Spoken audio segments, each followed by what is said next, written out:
The question is, if you were directly investing in equities outside the United States, what would be your requirements for the market as a whole? And by this I mean things like the transparency of the accounting system, the breadth and liquidity in the market, the rights of shareholders.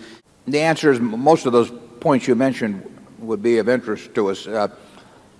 We'd have to rule out anything where the markets aren't big enough. I mean, we are looking to put hundreds of millions of dollars into any single investment at a minimum. Certainly, we think in terms of 500 million as being a minimum. We make exceptions to that. And that's going to rule out a great many companies. Transparency of accounting and accounting rules, we care about that, but we can make adjustments mentally. In some respects, we may think in certain countries accounting is better than here.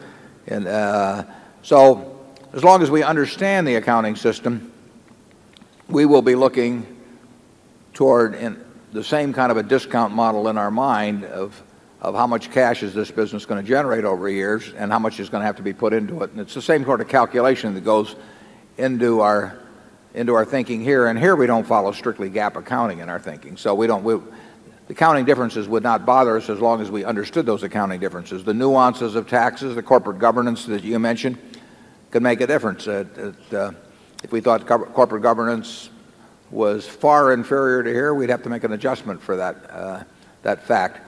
But I would say that in most of the major countries, the countries that have stock markets that are big enough so we could take a real position,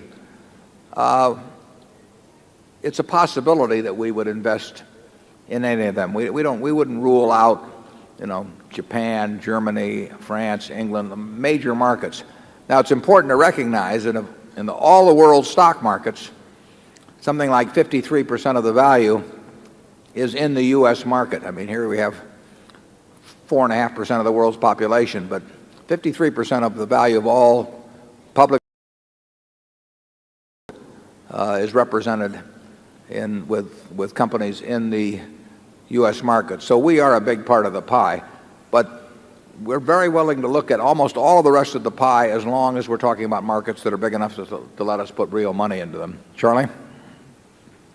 Well, so far we haven't done much, and Warren has said, but we don't have a rule against it.